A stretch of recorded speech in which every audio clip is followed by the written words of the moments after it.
Saya setiap kali ngaji Alkitab, orang tanya kepada saya, kenapa kok ngaji Pak? Ngaji kan Islam. Siapa bilang ngaji itu Islam? Anda baca sejarah Nusantara. Abad 10 Masehi, itu ada kitab agama Buddha yang dikenal Sang Hyang Kamahayanikan. Itu ditulis pada zaman Empu Sindok. Dalam kitab yang namanya Sang Hyang Kamahayanikan, itu kata ngaji sudah dipakai. Angaji Tarka. Artinya Angaji Tarka mengkaji kitab-kitab semedi agama Buddha. Di dalam kitab Arjuna Wijaya karya Empu Tantular, selain kitab Sutasoma kan dia nulis Arjuna Wijaya. Itu dikenal guru pengajian. Guru pengajian. Dari kata aji, aji itu berharga. Jadi kitab-kitab yang berharga apabila itu ditelaah namanya pengajian. Nah inilah yang kemudian dipakai oleh Wali Songo nantinya. Tapi itu warisan Nusantara bukannya dari Wali Songo. Begitu juga memakai kopiah ini. Memakai tutup kepala ini. Ada penelitian dari seorang Inggris ya. Seorang Jerman namanya Lydia Kiven. Dia menulis buku manusia bertopi di candi-candi di zaman Majapahit. Itu hasil penelitian. Dia menekuni, memotret candi-candi, dicocokkan dengan data sejarah sejaman. Kemudian muncul dalam candi Penataran, candi Sukuh, candi Surawana. Itu ada pertapa-pertapa yang selalu memakai topi. Rupanya itu bagi ciri khas seorang rohaniwan.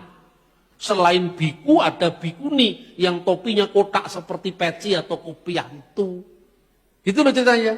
Kemudian seiring dengan ekspedisi yang dilakukan oleh Raja Kertanegara dari Singasari, itu pada abad ke-13, Pramajapahit, yang namanya ekspedisi Pamalayu dalam rangka apa yang dikenal dengan Cakrawala Mandala Dwipantara untuk mempersatukan Nusantara, maka budaya Keraton Majapahit itu dibawa keluar sampai ke wilayah Champa, Myanmar, Thailand Selatan. Maka cerita Panji itu muncul tidak hanya di zaman Majapahit, di Jawa, tapi juga di Thailand Selatan, di Patani, di wilayah-wilayah termasuk apa yang namanya Malaysia sekarang, Kelantan. Nah bersamaan dengan munculnya cerita-cerita Panji dengan segala aksesorisnya itu, maka budaya kopiah atau topi menyebar di wilayah kebudayaan Melayu. Hanya bedanya semakin jauh dari Majapahit, penggunaannya kadang-kadang tumpang tindih. Topi yang sekarang dipakai sebagai peci atau kopiah itu sesungguhnya pakaian bikuni di zaman Majapahit. Sementara kalau laki-laki itu agak bulat begini kayak topinya gereja ortodoks itu seperti itu. Kalau sekarang. Nah kemudian menyebar kemana-mana. Setelah menyebar kemana-mana, pada awal kemerdekaan Indonesia, setiap daerah itu memiliki ciri khas. Jadi penggunaan kopiah ini bukan hanya budaya Melayu. Opung-opung kita di Batak itu selalu memakai kopiah begini kalau di desa-desa, karena itu budaya Nusantara. Bung Karno pada saat studi di HBS, di Surabaya, kemudian studi di Bandung yang sekarang jadi ITB itu masih memakai belangkon. Karena Bung Karno itu anak seorang priyayi Jawa, anaknya Raden Sukemi. Ya itu kan masih darah priyayi Bung Karno itu.